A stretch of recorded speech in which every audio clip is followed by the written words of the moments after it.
Di sebuah kota kecil di Jawa, ada sebuah gang yang jarang dilewati orang. Di ujung gang itu berdiri sebuah warung kopi tua. Bangunannya sederhana dari kayu, atapnya seng berkarat, dan pintunya selalu setengah terbuka. Yang aneh, warung itu hanya tampak pada jam-jam tertentu, terutama lewat tengah malam. Banyak yang bilang, warung itu sudah terbakar habis sejak tahun 1980-an, saat sebuah kebakaran besar menewaskan semua pengunjungnya. Namun ada orang-orang yang mengaku, mereka pernah mampir, duduk, dan minum kopi di sana, bahkan berbicara dengan pemilik warung, seorang bapak tua berkopiah. Cerita-cerita itu selalu berakhir sama. Orang-orang yang keluar dari warung tidak pernah benar-benar sama lagi. Ada yang hilang ingatan, ada yang pulang dengan wajah pucat ketakutan, dan ada pula yang tidak pernah kembali. Malam itu, Randy, seorang mahasiswa yang hobi memburu kisah urban legend, bertekad mencari kebenaran. Bersama dua temannya, ia menyusuri gang itu tepat pukul 12 malam. Awalnya sepi, namun tiba-tiba, aroma kopi hitam hangat tercium samar, bercampur dengan bau arang terbakar. Dan di ujung gang, mereka melihat warung kopi itu, lampu minyak bergoyang di dalamnya, kursi-kursi kayu tersusun rapi, dan terdengar suara sendok mengaduk cangkir. "Gila, beneran ada, Ren," bisik salah satu temannya. Randy menelan ludah, lalu melangkah masuk. Di dalam, seorang bapak tua berkopiah tersenyum ramah. "Silakan, Nak, kopi pahit atau manis?" Namun ketika Randy menoleh ke meja-meja lain, darahnya membeku. Para pengunjung warung duduk kaku dengan wajah hitam legam seperti arang. Mata mereka kosong, dan semuanya serempak menoleh ke arah Randy. Randy tercekat melihat pengunjung warung itu. Tubuh mereka hangus, wajahnya hitam seperti arang, namun tetap utuh, duduk di kursi, memegang cangkir, seolah masih menikmati kopi mereka. Yang membuat bulu kuduk berdiri, uap panas dari kopi di cangkir itu masih mengepul. Padahal, jika benar mereka mati dalam kebakaran puluhan tahun lalu, kenapa kopinya masih panas, seakan baru diseduh? Bapak tua pemilik warung tersenyum ramah. "Silakan duduk, Nak. Jangan takut, kopi di sini selalu hangat, tidak pernah dingin." Suaranya lembut, namun ada sesuatu yang membuat dada Randy terasa sesak. Salah satu temannya, Fikri, dengan nekat duduk dan meraih cangkir kopi. Aromanya memang harum, seperti kopi hitam murni. Namun saat ia menyesapnya, wajahnya langsung berubah pucat. "Ren, rasanya asin, asin banget." Randy bereaksi cepat, merebut cangkir itu. Dan ketika ia menatap isinya, darah kental berwarna hitam berputar di dalam cangkir. Bau amisnya menusuk hidung, bercampur dengan bau gosong. Fikri mulai gemetar, matanya melotot. Dari bibirnya mengalir cairan hitam yang sama. Tangannya mencengkeram meja, bergetar keras, seolah sesuatu sedang merasuk ke tubuhnya. Randy panik, berusaha menarik Fikri berdiri. Namun bapak pemilik warung hanya tertawa pelan. "Kopi kami memang tidak pernah dingin, Nak, karena diseduh langsung dari arwah yang terjebak api." Pengunjung warung yang hangus itu tiba-tiba serempak berdiri. Kursi kayu berderit bersamaan, mata kosong mereka menatap Randy dan temannya. Uap panas dari cangkir-cangkir mulai memenuhi ruangan, membuat udara semakin sesak. Pintu warung yang tadi terbuka, kini menutup dengan sendirinya. Suara gembok besar terdengar terkunci dari luar. Randy sadar, mereka bukan sedang ngopi di warung biasa. Mereka baru saja terjebak di warung kopi lampau yang menelan jiwa-jiwa pengunjungnya. Fikri jatuh tergeletak di lantai, tubuhnya kejang-kejang. Dari mulutnya terus keluar cairan hitam pekat, mengalir hingga membuat lantai warung lengket berkilau. Matanya terbuka lebar, tapi pandangannya kosong, seperti melihat sesuatu jauh di luar dunia ini. Randy berteriak, mengguncang tubuh sahabatnya. "Vic, bangun. Jangan tinggalin gue."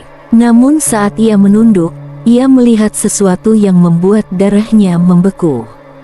Di permukaan genangan cairan hitam itu, muncul bayangan wajahnya sendiri. Tapi bukan dirinya yang sekarang. Wajah itu hangus, terbakar, matanya bolong, dan bibirnya masih bergerak, seolah berkata sesuatu. Randy mundur ketakutan. Di sekelilingnya, pengunjung warung yang gosong itu mulai bergerak mendekat.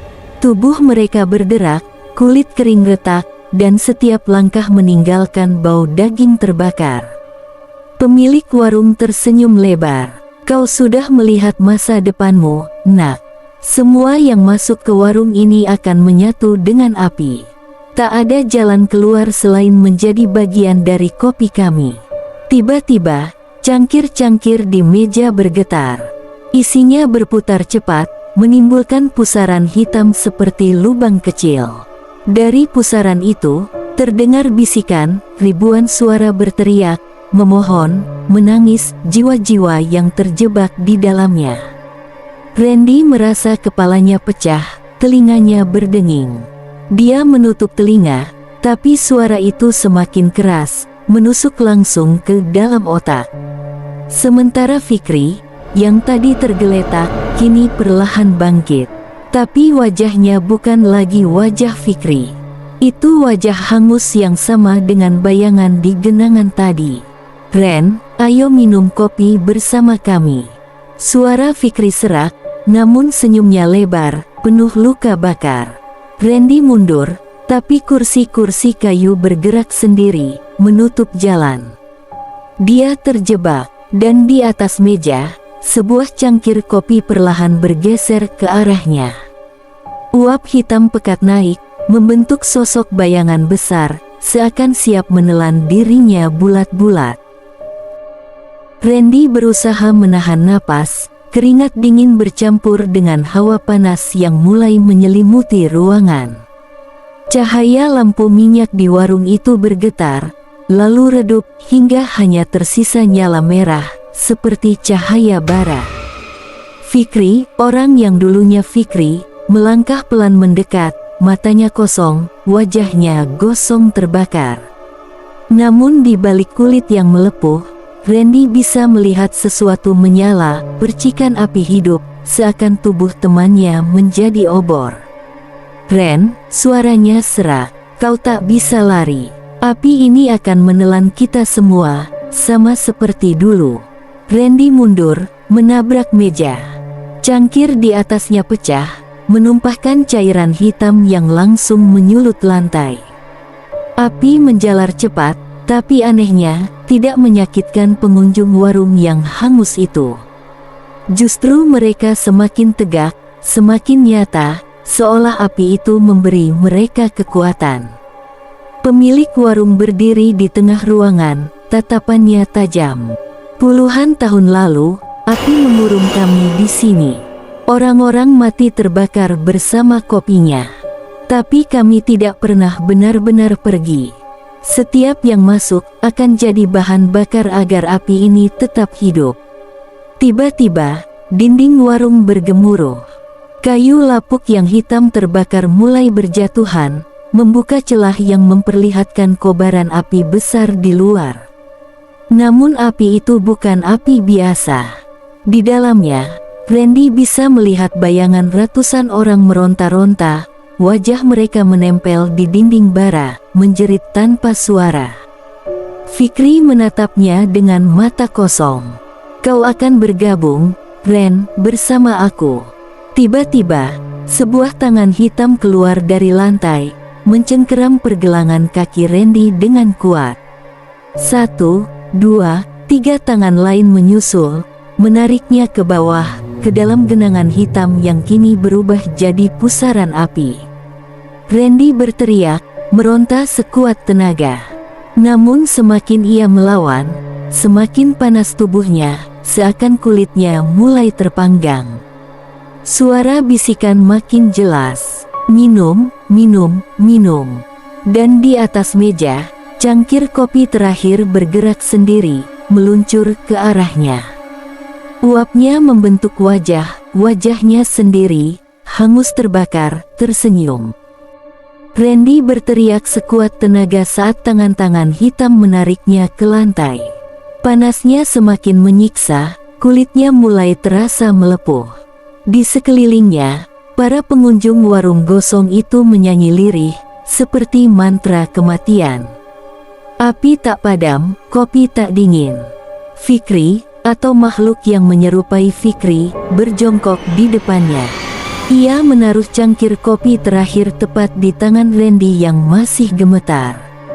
"Minumlah, Ren, hanya satu teguk, dan semua akan selesai." Randy menatap cairan hitam di dalam cangkir itu. Namun kali ini, bukan darah atau pusaran jiwa yang terlihat, melainkan dirinya sendiri, duduk bersama para korban lain, tersenyum hangus, seolah sudah menerima nasib. "Tidak, ini bukan takdir gue."